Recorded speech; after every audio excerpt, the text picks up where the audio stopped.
Antes de predicar, sentí del Espíritu Santo. Es raro, nunca lo he hecho, pero sentí el Espíritu Santo que tenía que decir que esta playera me la regaló mi mejor amigo, estos pantalones me los regaló mi primo y los zapatos me los regaló mi papá de cumpleaños y este termo me lo regalaron mis alumnitos de la facultad. No sé por qué, pero sentí así como, dilo, dilo, no sé por qué.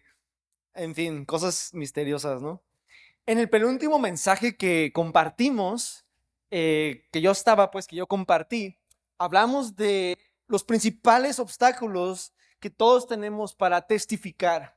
Hablábamos que era la falta de conocimiento y exposición a la palabra, el temor al hombre o la falta del deseo y conexión con la gran comisión. Y estos puntos o estos obstáculos que nosotros debatíamos o abríamos en la prédica que tuve penúltima vez, no eran para condenar a nadie, sino para traer claridad. Y en el último mensaje que compartí, no sé si usted se acuerda, pero hablé de por qué a Jesús se le llama el Hijo del Hombre. Ahora, si seguimos la línea cronológica de lo que me tocaría compartir ahora, según los comportamientos, ¿de qué me tocaría compartir ahora? Sería como una buena pregunta. Yo también tengo la misma pregunta, pero una vez le pregunté al hermano Roberto Evans, estábamos tomándonos un café y le pregunté, hermano Roberto, usted lleva 50 años predicando, desde que empezó a predicar desde los 20 hasta los 70, ¿cómo ha cambiado su mensaje? Y él se tomó su café con sus ojos serios, me miró y me dijo, Fabricio, el mensaje no cambia, es el mismo mensaje siempre. Y es que Jesús me rescató y tiene el poder de salvarte a ti también. Necesitamos más hijos de Dios con un mensaje, hijos de Dios de un solo mensaje. Ya no personas que se consagran para un título, sino personas que se consagran para aportar un solo mensaje. Que cuando te señalen a ti, ya no señalen a Panchito, a Fabricio, a Juan, sino digan, él es una voz que clama en el hospital. Él es una voz en el desierto.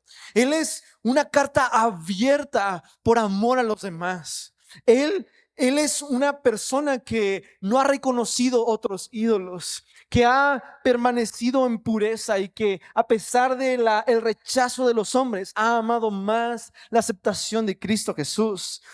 Necesitamos ver una generación, y yo quiero ser parte de ella, que no se someten a las leyes de este mundo, que no ponen a las leyes de este mundo arriba de las leyes celestiales. Un embajador, no sé si sabían, pero hace poco tuvimos un conflicto con Ecuador. No sé si alguien estaba al tanto de las noticias. Estaba a punto de reventar algo por ahí, pero no pasó nada. Pero es que la embajada de México en Ecuador fue atentada o algo así por el estilo. La verdad, no estoy muy seguro, pero esto es muy grave porque una embajada en un país es como un pedazo de ese país en otro país. Y entonces, si tú de alguna manera interceptas o intervienes en ese lugar, es como estar invadiendo al propio país que está enviando la embajada. Y necesitamos una generación que sean embajadores del cielo, que las reglas de este mundo no apliquen para las reglas del cielo. Y, y esto lo decía justamente hablando de personas de un mismo mensaje que se consagren y para un mismo mensaje. Esto lo decía también el fisicoculturista Schwarzenegger. Probablemente lo conocemos por esas películas de Terminator, donde decía regreso pronto o algo así. Pero a él le preguntaban, ¿cuál es la clave de todo el éxito que has obtenido? Y él contestaba, parafraseándolo porque lo dijo en inglés con voz de Terminator, él decía, la clave es no aburrirse de hacer lo que sabes que es bueno todos los días.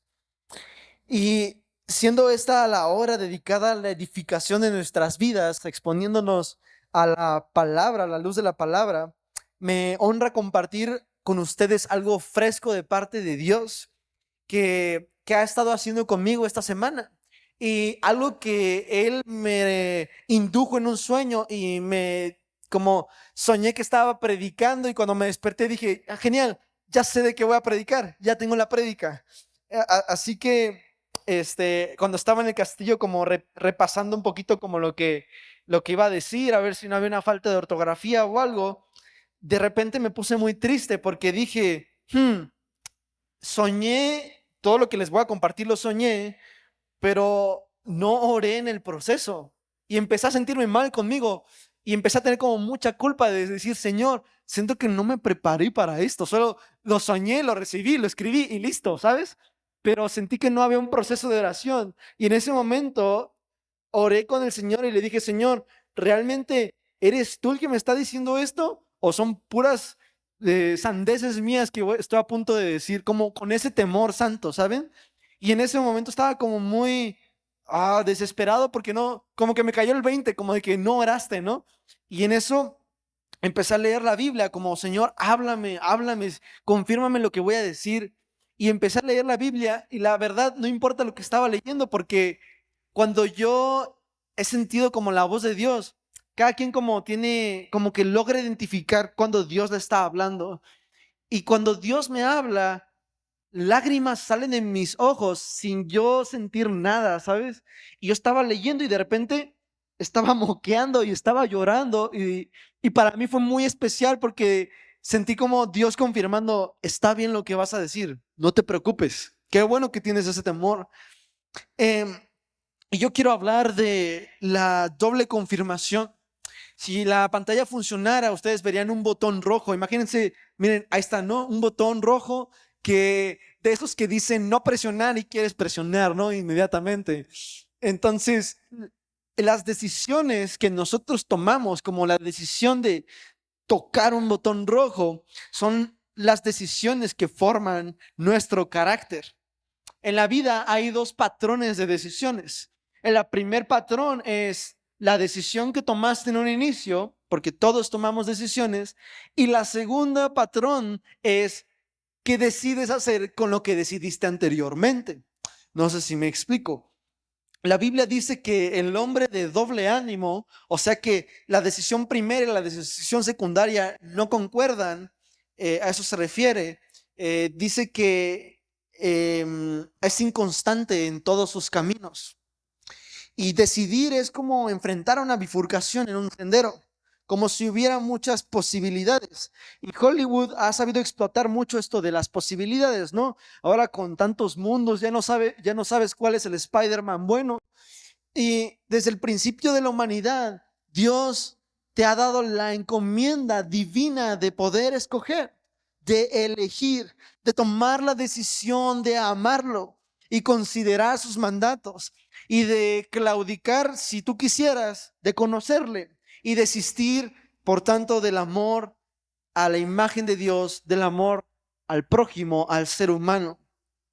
Y Dios se deleita en toda la Biblia, en todo el consejo de la Biblia. Tú puedes leer cosas que son constantes. Y una de ellas es que Dios se deleita en aquellos que obedecen su voz, aquellos que no les parece que cuando Dios presume de alguien como un padre orgulloso, lo que dice de esas personas es, Él me obedece, Él es íntegro. Él estaba diciendo a los ángeles, miren a Job, Job es íntegro. Miren a Jesús, Él es obediente a mí, me complazco de Él.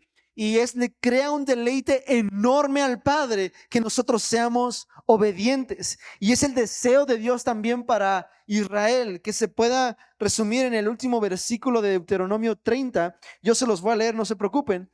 Que Dios les está diciendo a Israel después de darles toda la carta de lo que Él espera de ellos. Él al final les dice, puedes elegir esa opción al amar, al obedecer y al comprometerte firmemente con el Señor, tu Dios. Esa es la clave para tu vida. Voltea a la persona que está al lado y dígale, esa es la clave para tu vida. Y si amas y obedeces al Señor, vivirás por muchos años en la tierra que el Señor juró dar a tus antepasados, Abraham, Isaac y Jacob. Ahora, vamos a imaginarnos algo. Imaginen que un padre lleva a su hijo de 5 años a un partido de fútbol. Apenas lo va a introducir, ya le está hablando del Atlas, ya le está hablando de la América o no sé. Y el niño pues acompaña a su padre gustoso con sus uniforme que le acaba de comprar su papá. Y su papá se sienta en las gradas y de repente ve a un niño corriendo tras un balón. Oye, pero tú eres el defensa. Y allá está el niño corriendo ya es casi a la otra portería, ¿no? Y así, no sé si alguien ha visto partidos de niños de 5 años, pero no hay posiciones, no hay estrategias. Es agarra la pelota y pégale, toca la pelota y pégale. Ni siquiera, no importa el lado, nada más pégale. Ese es un partido de un niño de 5 años. Y ese papá como que ya de director técnico, ya se vio proyecto Mbappé, este es el proyecto que me va a sacar adelante. Y él está, no, hijo, pégala así, pégala así. Pero el niño nada más ve la pelota y le pega. El niño no ve todo lo que su papá está viendo porque todavía no sabe. Él está aprendiendo a jugar fútbol. Y el papá ya sabe y le dice, haz esto, haz lo otro, pásasela tal, pero pues nada es infructuoso. Y hay risas y se divierten, etcétera, etcétera. Uno que otro raspón y vámonos para la casa. Imaginen que terminando el partido, el papá va a recoger a su niño y le dice, vámonos para la casa. Y el niño dice, adelántate, yo voy solo. El papá diría como, ¿qué ondas, no? Ya he ido con mi mamá, ya me sé la ruta, es la Café 2. Y el papá dice como, pues, ¿qué onda con este niño, no? Se lo van a llevar. Entonces, creo yo que esa es una buena historia para nosotros asimilar lo que la intención que Dios tiene con nosotros. Hay algunos que no saben cómo jugar, pero ahí están tratando de jugar las cartas que tienen en su vida. Y el Señor es paciente, el Señor es bondadoso, es flexible con lo que nosotros decidamos. No dice, tú te tienes que casar con esta porque si no te va a ir muy mal, te vas a enojar todas las mañanas. No, realmente Dios disfruta hasta cierto punto que nosotros vivamos la vida. Y termina el partido y la vida se trata de un camino y es un camino de regreso a casa. Y Dios te espera en casa. Y Él quiere, como un papá, acompañarte de regreso a casa. La vida no es una meta, es una preparación para casa. Y entonces hay algunos que por tratar, ya sabes qué, he recorrido unas cosas, ya acompañé a mi mamá al mercado, yo creo que voy a tomar la combi solito. Así de ridículos nos vemos. Y Dios se preocupa porque Él quiere acompañarnos de regreso a casa. Él quiere estar con nosotros. Y esa es la intención de Dios, estar contigo en todo lo que hagas hasta que pases a la eternidad, hasta que pronto estés reunido con Él en ese lugar glorioso, de estar acompañados con nuestro Abba. Y esa es la clave para tu vida. No es Arnold Schwarzenegger, alias, no sé cómo se llama, se me fue, lentes, Terminator. No es él el que descubrió la clave. Claramente y sin tapujos, Dios nos ha estado recordando, aquello que te mantiene en mis promesas es comprometerte conmigo. Aquello que te mantiene en mis promesas es comprometerte conmigo.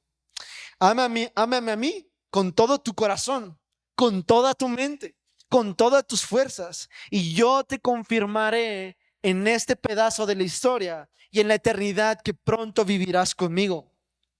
El matrimonio es una sombra muy tenue de las intenciones de Dios hacia nosotros. Antes de casarnos hacemos un compromiso. Te amaré hasta la muerte, hasta que la muerte los separe. Ni siquiera una enfermedad terrible, ni siquiera un evento catastrófico. hasta que la muerte nos separe. Y nosotros hacemos un compromiso delante de testigos, pero Dios ya hizo ese compromiso y ya lo cumplió. Y Dios, está comprometido con nosotros desde hace 3000 años para que un día haya unas bodas gloriosas. Esa es la intención de Dios, de que tú seas amado por siempre, de que tú seas amado por toda tu existencia. Por eso a Dios le duele cuando no te aman.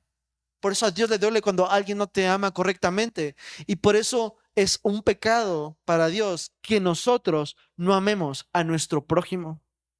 No puede ser que ames a Dios y odies a tu prójimo.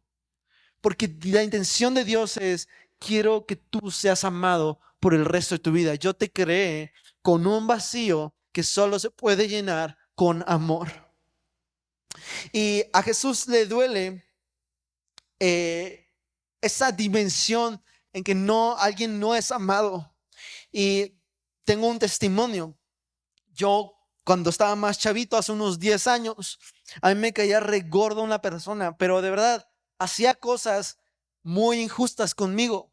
Yo también he sido muy injusto con los demás. Esa es otra historia. Empezamos con mi historia de personaje principal. Era yo la víctima, ¿no? Aquí todos somos la víctima, ¿no? Nosotros no hemos hecho nada, yo soy la víctima. Entonces, me caía súper gordo porque era súper injusto conmigo.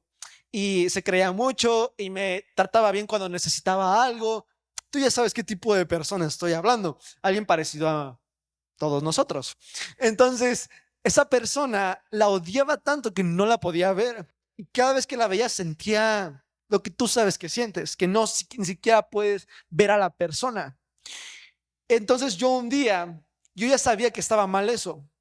Y entonces yo un día oré al Señor, pero muy genuino: Dios, si está en tu voluntad, ayúdame a amar a esa persona, a verla como tú la ves. Bueno, me voy a dormir. Inmediatamente el Señor me responde, porque el Señor quería que yo aprendiera a amar a esa persona. Y sueño que esa persona está siendo perseguida por leones y yo tengo la oportunidad de rescatar a esa persona y decido no hacerlo. Y esa persona es comida por leones y yo veo todo eso. Y cuando está a medio pedazo el león y la persona empieza a sufrir, cambio de opinión y quiero salvar a la persona y ya no puedo. Y yo me despierto agitado con una escena tan terrorífica y tan real, de esos sueños que no sabes que estaba soñando, y queriendo abrazar a esa persona y rescatarla de la muerte. El día siguiente, yo lo recibo abrazándole, diciendo: qué bueno que estás aquí. Fue Dios transmitiéndome el amor a esa persona que Él tenía por esa persona. ¿Y por qué le llamé a esta prédica la doble confirmación? Este nombre lo saqué de mi sueño. Yo soñé que estaba predicando a unas personas sobre un título que se llamaba la doble confirmación y que yo contaba una historia que ni siquiera yo sabía que yo conocía, y la investigué en internet y sí existe. Así que ahí les va la historia. Yo también me sorprendí. Esta historia mira, ni siquiera me sé el nombre, es de Stanislav Petrov. Esta historia es de un comandante ruso. Y este comandante ruso, en 1983, el 26 de septiembre, cambió el destino de todo el mundo. Nadie lo supo, fue desterrado de su tierra y murió como un alcohólico olvidado. Pero esta persona hizo algo que nos salvó a todos, que sin lo que hubiera hecho esta persona, tal vez todos estaríamos muertos. Y lo digo en serio. Esa persona tenía un solo trabajo 24/7 y era el de ver un radar de misiles nucleares. Acuérdense que en 1983 yo todavía no existía, pero alguien de aquí nos dirá que había algo que se llamaba Guerra Fría y que había tensión entre dos bloques, y que esta tensión entre dos bloques era un montón de excusas para que otro interviniera sobre el otro y que tomara el liderazgo mundial, ¿sí? Y entonces estos dos bloques tenían armas nucleares los dos y estaban amenazándose constantemente. De hecho, Estados Unidos, no quería decir el nombre, pero ya lo dije, Estados Unidos tenía como unas estrategias psicológicas donde montaban una bomba nuclear y entonces los rusos se espantaban y la desmontaban. Así más o menos estaba todo el tiempo. Entonces, un grupo de científicos nucleares deciden juntarse y deciden instaurar un reloj, y ese reloj marcaba 12 horas y era representativo porque ese reloj decía cuánto tiempo le quedaba a la humanidad hasta que hubiera una guerra nuclear. En ese día faltaban segundos para una guerra nuclear. La tensión era impresionante. Siento la tensión aquí, ¿no? Como un delfín. La tensión era como un delfín, todos sonriendo, pero con el agua hasta el cuello. Y entonces, eh, de repente, ves su radar y empieza a sonar un pip, pip, pip. Y el cuate dice, jamás he escuchado ese ruido en todos los años que llevo trabajando aquí. Se fija en el radar y empieza a ver en ese radar, en esa pantalla, una luz que va avanzando hacia Moscú. Pip, pip, pip. El radar solo detectaba misiles de bombas nucleares. Y empieza a ver uno, y luego empieza a ver 2, 3, 4, 5 bombas nucleares que se dirigían directamente a Moscú. Él tenía un solo trabajo y era presionar un botón y llamar a su general para que se iniciara un contraataque. El misil tardaba 20 minutos en llegar a Moscú y su única chamba de ese cuate era cuando algo sonara pip, pip, presionar el botón y que hubiera un contraataque. Y él entonces descubre esta cosa para presionar el botón y empieza a sudar frío porque dice, se acabó. Voy a terminar con la raza humana. Esto se acabó. Obviamente ya sabemos qué pasó porque estamos vivos, pero se acabó. Y empezó a ver el tiempo y dijo, tal vez será un error del radar. 5 bombas nucleares le parecían muy poquitas porque no les daba chance a ellos de responder. Y estaba pensando y él no sabía si presionar el botón o no. Tenía la confirmación del radar, primera confirmación. Faltaba dar la segunda confirmación. Empezamos con la guerra nuclear. En ese momento, él toma una decisión. Él decide esperar 20 minutos, pasara lo que pasara. Pasaron 10, pasaron 15, 19, y no me imagino el segundero del último minuto. Y no lo presionó. Y no pasó nada.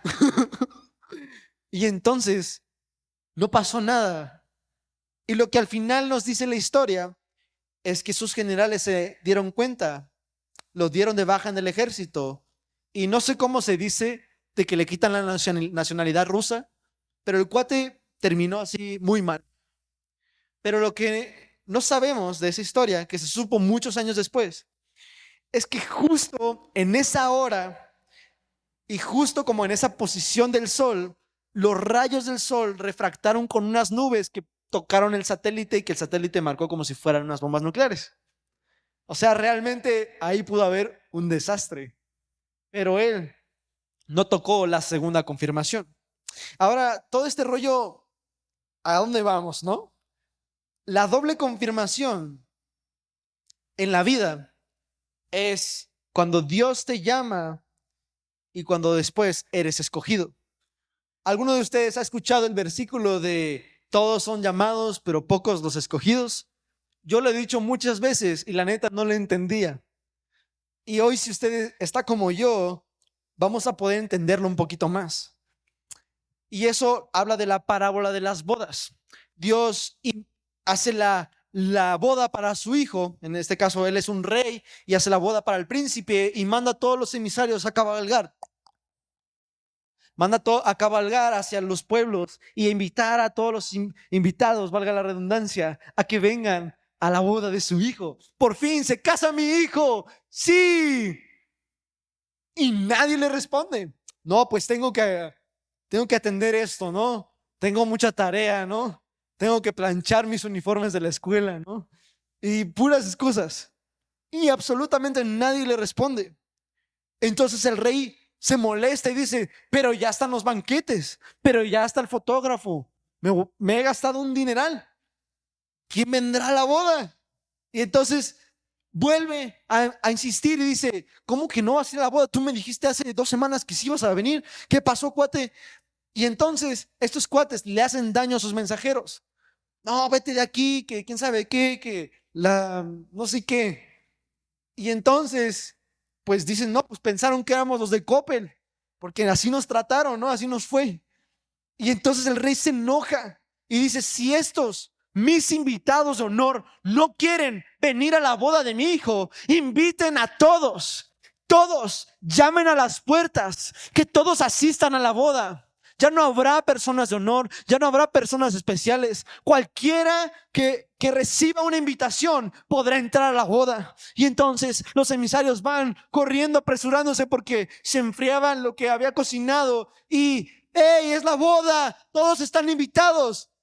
Híjole, en ese momento, la boda de un rey, nadie iba. No sé si usted ha visto La Cenicienta, pero nadie iba. Y entonces, ahora todos estamos invitados. Pues todos ahí poniendo sus mejores merjunjes, o no sé qué significa esa palabra, pero así, ¿no? Se ponen así la ropa y los harapos y todo lo mejor que tienen, ¿no?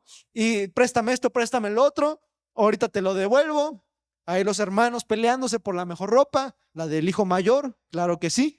Y entonces llegan a la boda todos y hay una persona que como que dijo, no es para tanto, ni siquiera me van a prestar atención. Y esa persona pues se vino en chanclas y se vino así como pudo, ¿no? Y entonces el rey está celebrando, está saludando a los invitados. De repente ve a este chancludo y le dice, no hombre, tremendo, te pasaste. Ahora sí, ya me colmaste la paciencia, ¿no? Y entonces le dice, ¿qué es esta falta de respeto? Esta falta de respeto a mi hijo, a mi reinado, a mi invitación. Todos vienen elegantes, pero tú vienes en... Y entonces agarran al cuate y dice, átenlo. Ni siquiera lo aventaron así, átenlo. Me amarraron como puerco. Amárrenlo y aviéntenlo fuera de ese lugar. Al rechinar de dientes, al dolor y a la soledad, a la eternidad fuera de Dios. ¿Qué podemos sacar de esta parábola? De la última parte que Jesús dice, que muchos son llamados, pero pocos los escogidos. ¿A qué se refiere? 2 cosas. En el plan original, un grupo fue invitado y no acudieron.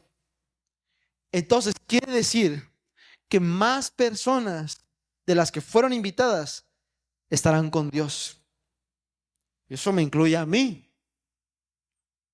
Y la segunda cosa que nos dice esta historia es que debes estar preparado, debes de estar alistado. Y eso para mí es la segunda confirmación. Entonces, la primera confirmación significa que recibes a Jesús.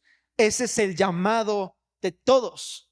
Cuando hablamos de llamado, no nos referimos a lo ministerial, pero creo en el llamado de estar disponible 24/7 para el Señor, para escuchar la invitación del Espíritu Santo. El llamado no es un pasatiempo, el llamado es una sumisión. Yo admiro mucho a las personas que recibieron un llamado de someter su dependencia total y completamente a Dios. Esos son económicamente, de todas las maneras, ni siquiera tienen un plan certero hacia el futuro. Así que nunca critiquemos a ningún pastor, nunca critiquemos a ningún misionero, nunca critiquemos, ni hablemos, ni pensemos mal de ellos, porque son hermanos como nosotros que han respondido a un llamado que Dios les ha hecho, un llamado de dependencia total. Así que si mañana Dios te hace la misma invitación, ¿aceptarías? Tengo una historia más. Esta semana, una de las funciones del interno de medicina, pues estar al pendiente de lo que el doctor te diga, ¿no? Y un doctor me dice, no, pues súbete a mi carro. Y yo, doctor, pero pues tengo que estar en el hospital. Y me dice, ¿por qué tienes que estar en el hospital? Y no, pues es que tengo que estar en el servicio apoyando. Y tú eres mi servicio, tú me vas a estar apoyando, súbete al carro. Y ya me subí al carro ahí con mi batita blanca, ¿no? Y me subí y me llevó a su casa campestre, ahí al campo de golf. Yo no sabía qué íbamos a hacer. Entonces me bajo enfrente del campo de golf con mi batita blanca y él saca un cigarro y empieza a fumar y me dice, ¿puedes buscar mi celular? Se me perdió ayer en la noche. Bueno, doctor, ahí me ves, batita blanca en campo de golf con los ricachones y yo buscando un celular y enlodándome todos los zapatos, buscando un celular. Hágame el favor, ¿no? Cumpliendo los sueños. Y entonces, pues no encontramos el celular. Pero al final de cuentas, Dios tenía un plan con todo eso. Dios siempre tiene un plan. Y al final me enseñó su casa, o más bien su mansión. Y entonces estaba viendo su mansión, 2 jacuzzis, tantas recámaras y quién sabe qué cosas. Y yo así como que, no, pues wow, sí me apantalló. Y él me enseñaba todo esto porque él me decía, tú te me figuras a mí cuando yo era de tu edad. Yo era así dinámico, yo era así que preguntón y así, ¿no? Y entonces yo le decía como, pues muchas gracias, doctor. Gracias por considerarme. Y me dice, no, algún día vas a tener esto si le echas ganas. Y yo, gracias, doctor. Y por dentro yo estaba orando con Dios y le estaba preguntando, tú sabes que este no es mi sueño. ¿Por qué me enseñas todo esto? Y entonces Dios me dijo que el sacrificio no es nada si no sabes lo que se entrega. Ingenuamente muchos ven la representación de un trabajo como todos los casos que el mundo dice que son exitosos. Pero hay miles de obreros que no tienen que comer, que están en prisión, que sus familias son privadas de la vida, que son olvidados por sus familias. Y el llamado en esta vida no es un lujo, es una preparación. La crisis de los 40 existe porque muchos ven a la vida como un conjunto de metas.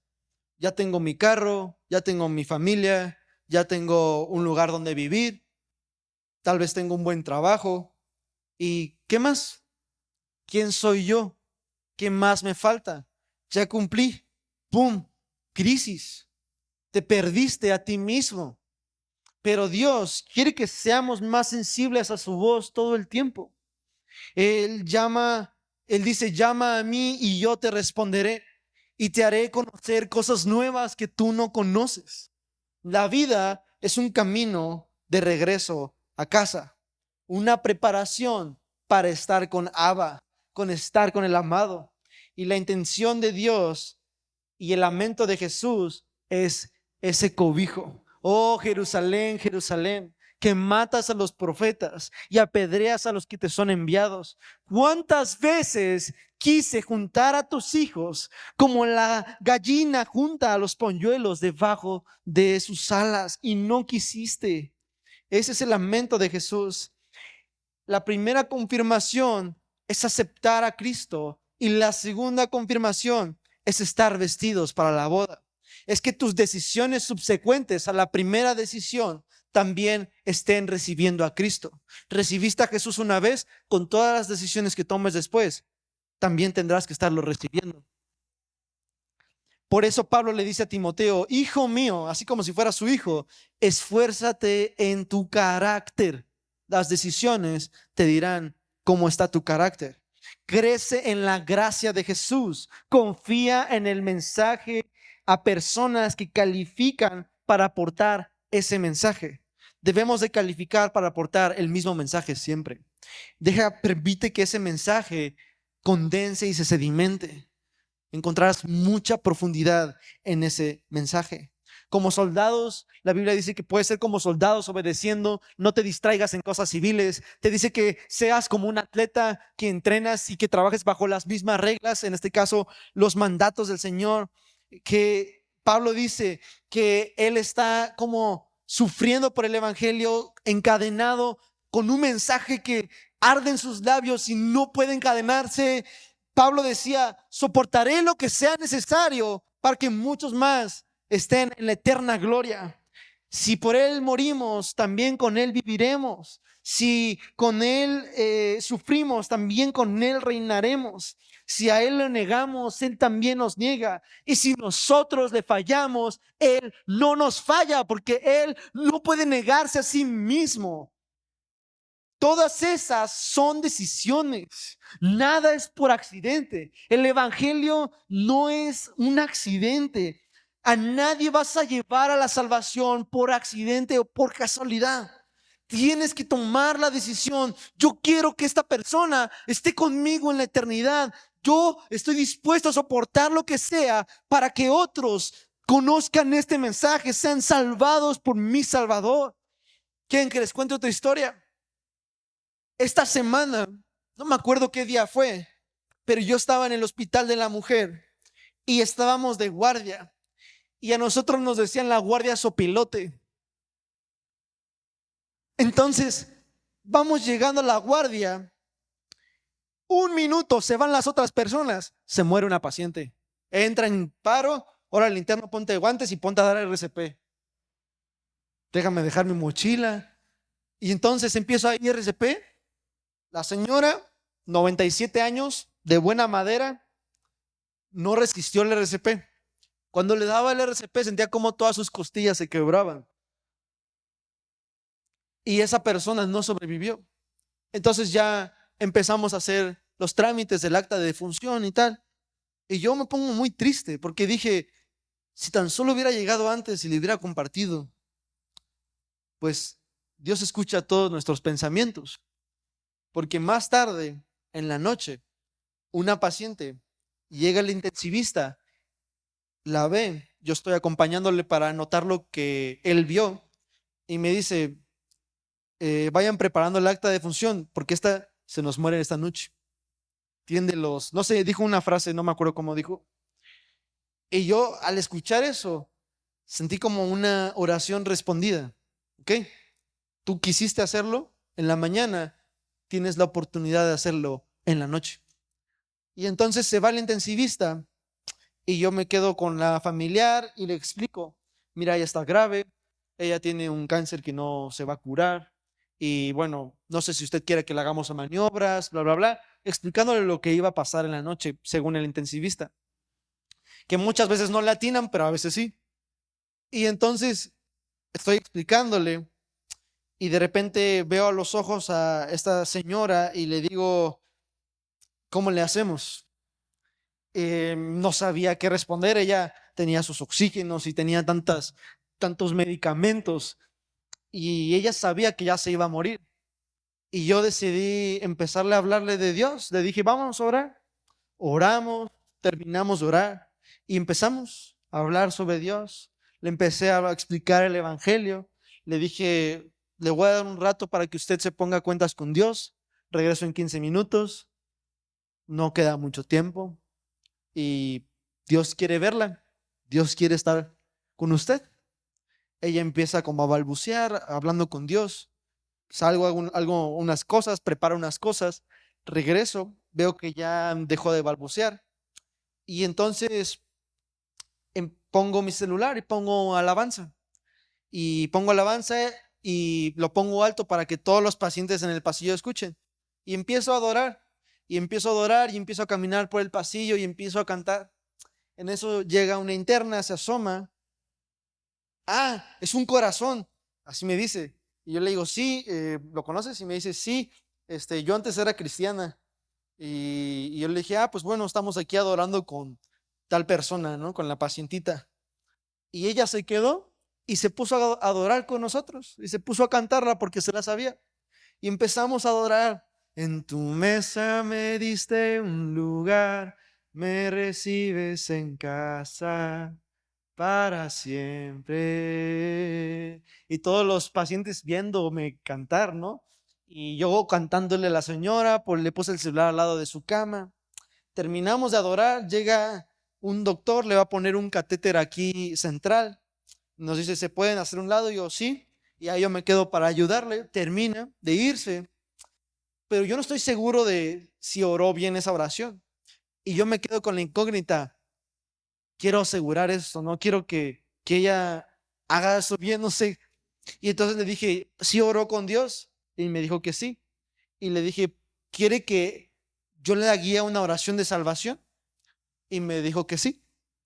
Oramos para que entregara su vida, entregara sus pecados y recibiera a Cristo Jesús como su Salvador.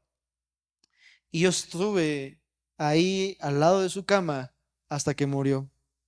Y yo vi su último exhalar. Se sintió de hecho como caliente y se murió. Y en ese momento me inundó una alegría porque yo pude imaginar a esta señora danzando con su amado, con tanta alegría, esperándome a recibirme y decir gracias porque me compartiste. Gracias porque no te dio miedo, porque me hablaste de mi Salvador. Y recibiéndome con un abrazo y decir gracias, estoy aquí. Y eso me dio tanta alegría.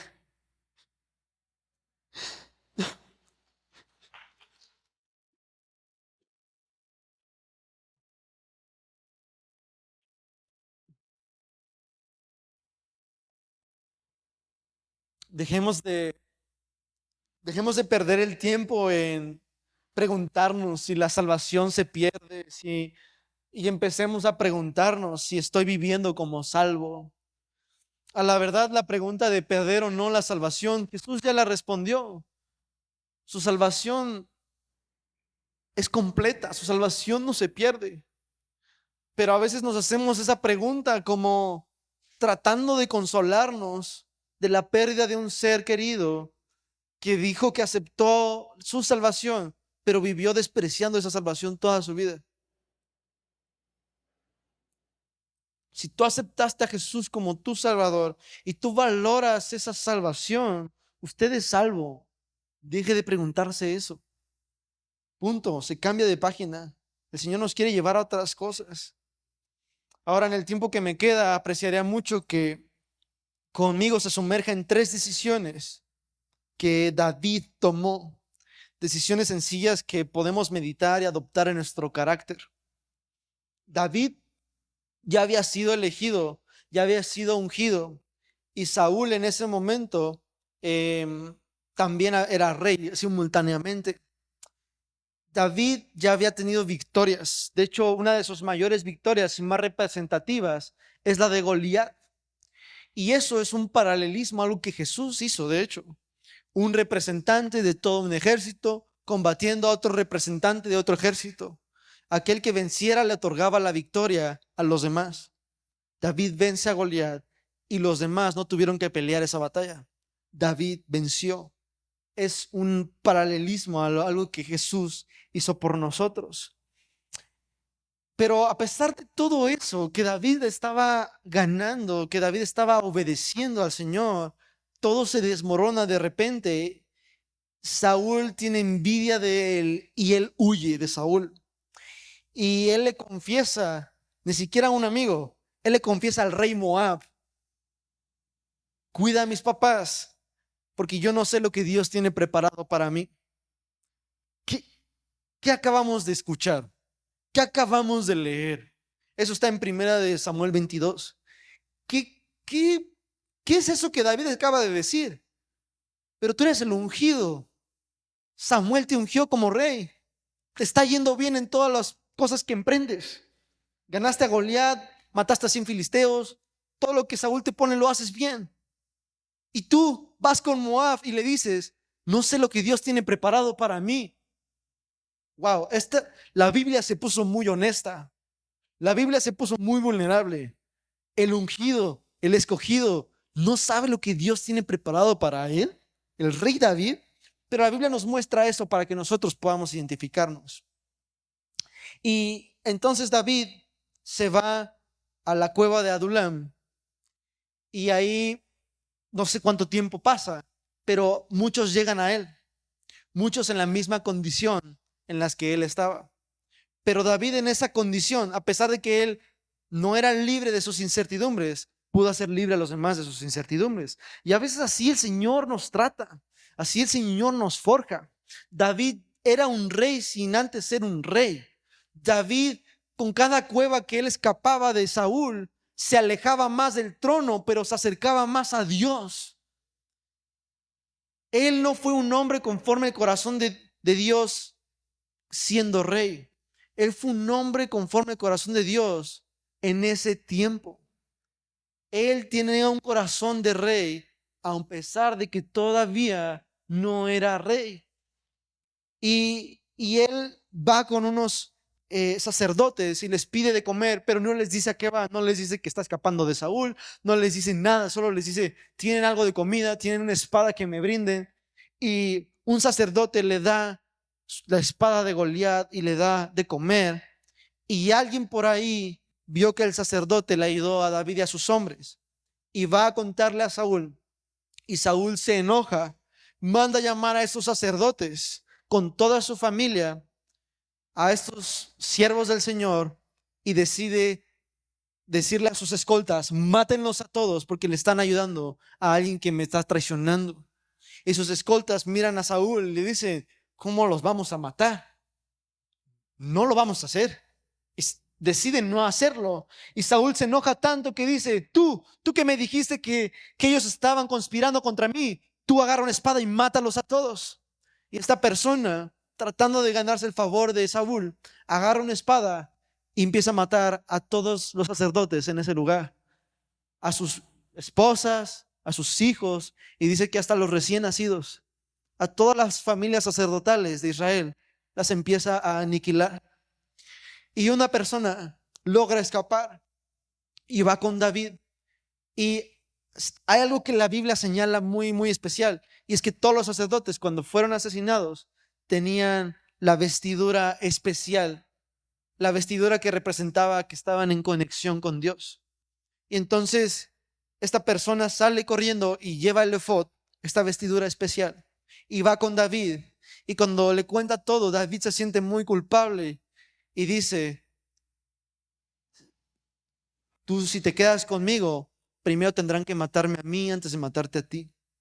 Primera decisión, protege con tu vida a las personas que te acercan a Dios. Y entonces él adopta a este sacerdote como uno de los suyos. Y entonces David, gracias a esta persona, empieza a preguntarle al Señor cosas. Y él escucha que una ciudad está siendo sitiada. Y entonces ese era el trabajo de Saúl. Saúl era el rey. Saúl tenía que ir a liberarlos, pero le piden ayuda a David, porque la gente ya veía que había algo en el corazón de David que no estaba en el corazón de Saúl. Mientras el corazón de Saúl se llenaba de envidia, el corazón de David a su gente protegía. Y entonces David tiene miedo, sus hombres tienen miedo porque no saben cómo les va a ir, pero preguntan a Dios y Dios les dice, vayan y yo les ayudaré. Van, liberan a la ciudad, se quedan y entonces él escucha, Saúl ya sabe que estás aquí, viene por ti. Y él le vuelve a preguntar al Señor, ¿qué hacemos, Señor? ¿Estas personas nos entregarán al rey Saúl? Y él dice, sí, te van a traicionar. Y entonces David decide escapar. Fíjense cómo David, cada paso que él daba, él le preguntaba al Señor. Su voz era sus oídos eran sensibles a lo que Dios le estaba diciendo. Y a pesar de que David ya había presionado o ya había tenido una confirmación por parte del Señor, su segunda confirmación se daba con cada decisión que él tomaba. Si tú recibes a Cristo, que cada decisión secundaria también reciba a Jesús. Y esa segunda confirmación a veces termina con Jesús. La primera confirmación fue en su bautizo, la segunda confirmación fue hasta que ascendió al cielo. Bien, vamos a ponernos de pie para terminar esto. David reconocía que cuando Dios confirma a alguien, por más trabas, por más dificultades, si Dios te confirma, toma decisiones en eso y no más. David es un reflejo de Jesús, porque a pesar de en esa cueva de recibir a todos esos hombres que nadie quería, Jesús también encontró a todos esos discípulos que eran los peores aprendices, que no los encontrabas en los templos. Dios usa lo vil y lo menospreciado para humillar a los que se creen sabios. Y así, hermanos, mantengámonos con esa humildad, con ese punto de cocción, sin hacer conclusiones aceleradas, sin hacer juicios ni opiniones de lo que el Señor está haciendo en tu vida o en la vida de alguien más. Hay que despojarnos del peso y hay que preocuparnos solo por tener todos los días ese deseo de tomar la decisión que reciba a Cristo, de escuchar la voz del Espíritu Santo. La pureza no viene por lo que negamos, viene por lo que decidimos. Y todas las decisiones que tomamos dan testimonio de quién nos escogió. Muchos son llamados, pocos son escogidos. En cada temporada siempre habrá dos patrones. Primer patrón, la primera confirmación, la más segura, la más clara, la que nos da más energía, la que nos da más visión. La segunda confirmación es la que paga el costo de la primera. Es lenta, es difícil, pero su confirmación final es gloriosa. Y Jesús empatiza con nosotros en cada una de estas circunstancias. Si Dios confirmó tu sanidad, Él dice que el hombre puede soportar cualquier enfermedad, pero no soporta un espíritu quebrantado. Oro para que tu orgullo sea quebrantado, pero no tu espíritu. Para que la obra del Espíritu Santo en nosotros es de que en nuestro interior broten ríos de agua viva. Y como dijo Pedro, no tengo plata ni oro, pero lo que tengo te doy. Con Jesús siempre habrá algo para dar. El inicio, el inicio que Jesús comenzó es algo que no ha terminado, pero es un compromiso seguro con nosotros en cada temporada, en la primera confirmación y en la segunda. Gracias, Señor, porque tu presencia está aquí en este lugar. Gracias porque tus palabras han sido tan claras. Señor, usa mi vida, Señor. No me destierres, Dios, de tus propósitos. Ayúdame a envolverme en tus propósitos, a someterme, Señor, a tu llamado. Ayúdame, Señor, a ser sensible a tu voz todos los días.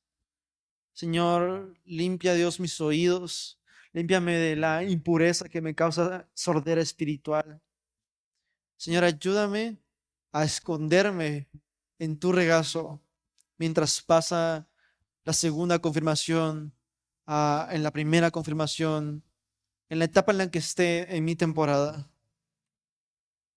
Gracias, Señor, porque tú eres fiel y porque tú de este lugar saldrán testimonios de redención y testimonios que te darán la gloria. En el nombre de Jesús. Amén.